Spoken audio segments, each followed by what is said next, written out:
wabarakatuh. Hai teman pemilih, kembali lagi di podcast Rentak Demokrasi, ruang berbagi cerita dan inspirasi seputar kepemiluan dan demokrasi. Nah, kali ini episode yang saat ini kita akan membahas tema yang sangat dekat dengan generasi muda, yaitu mendorong partisipasi pemilih melalui pendidikan demokrasi dan pojok demokrasi. Bersama dengan saya sudah ada Bapak Budi Hartoyo SEMSI, mewakili Dinas Pendidikan Provinsi Kepulauan Riau. Pak Budi. Ya, selamat siang Mbak Nur. Ya. Iya. Baik, gimana kabarnya Pak? Alhamdulillah sehat Bu Nur. Sedikit ada gangguan batuk saja. Semoga kedepannya mudah dilancarkan ya Pak ya. Nah, terima kasih ya Pak sebelumnya sudah hadir di KPU Kabupaten Bintan. Nah, untuk pertanyaan pertama kita mulai dari yang paling dasar ya Pak ya. Nah, sebenarnya siapa yang dimaksud dengan pemilih pemula dan mengapa kelompok ini penting dalam kehidupan demokrasi? Baik, terima kasih Bu Nur. Ketika kita bicara pemula itu yang pertama, Bu. Ya, artinya kalau bicara pemilu tentu dia menjadi pemilih pertama. Nah, menurut undang-undang pemilu itu kan minimal usia 17 tahun atau sudah pernah menikah. Ya. Nah, kami kira itu yang dimaksud dengan pemula, dan saat ini kan pemula yang terbanyak itu kan ada di sekolah. Ya. Nah, kami pikir tepat apa pertanyaan Bu Nur, dan tepat juga mengundang kami sebagai mitra untuk kita buat diskusi hari ini. Terima kasih Bu Nur. Nah, untuk pertanyaan keduanya Pak, apa yang menjadi tantangan terbesar dalam meningkatkan kesadaran pemilih pemula sendiri? Di sekolah ya Bu Nur ya? Iya. Iya. Pertama tentu tantangan terbesar komunikasi kita dengan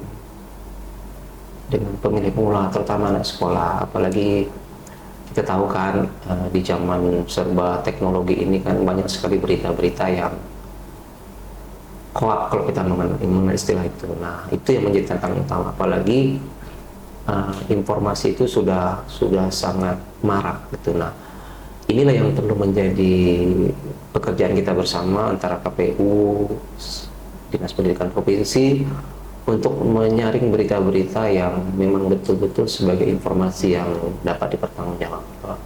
Terutama kaitannya dengan pemilih pemula. Itu yang pertama. Yang kedua tentu sosialisasi pemilih itu sendiri apa. Nah, hari ini kan terlalu banyak orang untuk bisa menang dengan segala cara. Kami Dinas Pendidikan Provinsi itu memberikan beberapa kurikulum yang khusus untuk membangun demokrasi di sekolah, baik itu melalui pendidikan intrakurikuler maupun ekstrakurikuler. Demikian Bu Nur.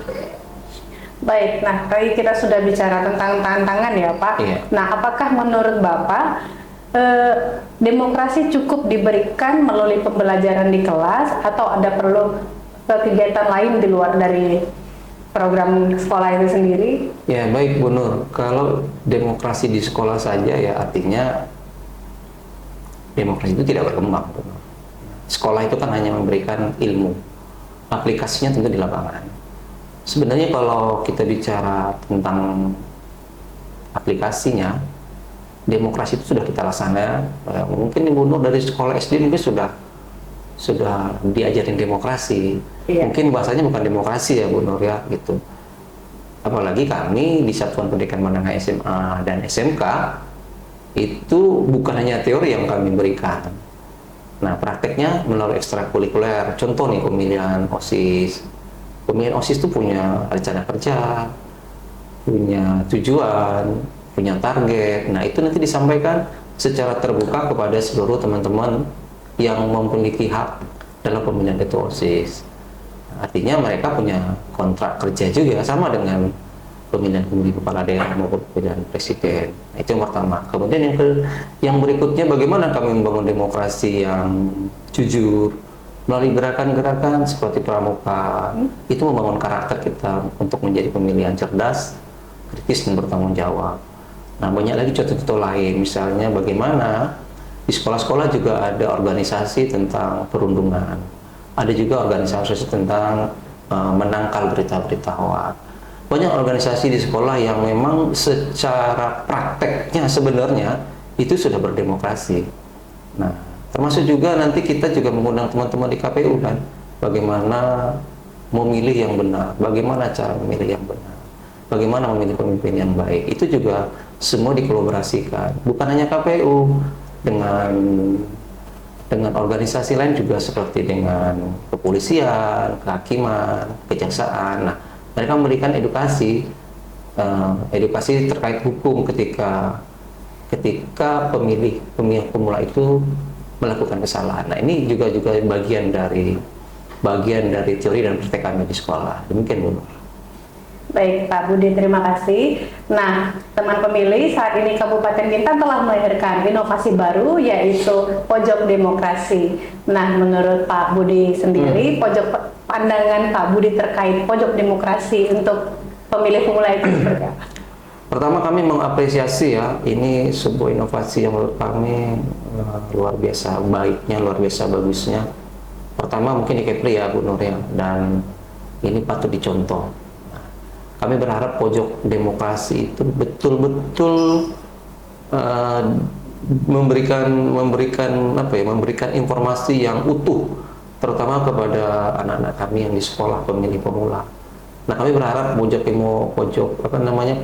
demokrasi ya, Bu, itu bisa datang ke sekolah. Kami terbuka, kami menunggu jadwal dari KPU Bintan. Ayo, monggo, kalau mau sekolah kita boleh berkolaborasi.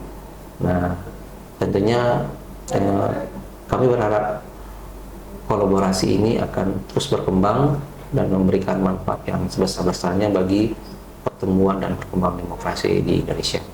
Demikian, Bu. Nah, tadi kita berbicara tentang kolaborasi antara Satuan Pendidikan dengan KPU Kabupaten Bintan ya, Pak. Nah, menurut Pak Budi ini kolaborasi ideal yang seperti apa agar pendidikan pemilih ini berkembang? Iya, baik Bu Nur. Ketika kita ingin bicara kolaborasi yang saling memberi ya, Bu ya, tentu kami memiliki jumlah pemilih itu kalau di Kepri itu sekitar 127.000. Itu di usia 16 sampai 15 tahun. Nah, kita sama-sama. Jadi jangan seremonial saja. Kawan-kawan KPU menjelaskan apa itu pojok demokrasi. Nanti kita sama-sama mengawasi, membina dan membimbing adik-adik kita untuk betul-betul siap menjadi pemilih pemula yang cerdas, yang kritis dan bertanggung jawab. Demikian, Bu Nur. Nah, Bapak boleh dong beri kita satu pesan yang akan disampaikan kepada sekolah-sekolah yang ada di Kabupaten Bintan agar mendorong siswa menjadi pemilih pemula yang aktif dan bertanggung jawab. Baik, terutama buat anak-anak kami di sekolah ya, yang di SMA, khususnya di Kabupaten Bintan ya, Bu ya. Pertama, perbanyak ilmu, perbanyak pengetahuan tentang demokrasi. Karena kalian, anak-anakku ini bakal menjadi pemimpin. Nah, seorang pemimpin itu harus banyak ilmunya.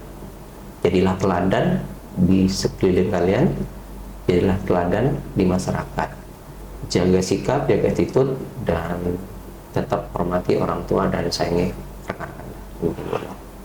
Nah, teman pemilih, menjadi pemilih pemula bukan hanya sekedar datang ke TPS, melainkan juga harus mencari informasi yang akurat agar pemilihan tersebut di kemudian hari dan di kemudian tahun akan berjalan dengan optimal. Saya Nuri dan Pak Budi. Terima kasih, Bu Nur. Mohon pamit undur diri dari hadapan Anda. Jangan lupa komen, like, share, dan subscribe podcast tentang demokrasi KPU Kabupaten Bintan. Saya pamit undur diri. Assalamualaikum warahmatullahi wabarakatuh. Waalaikumsalam.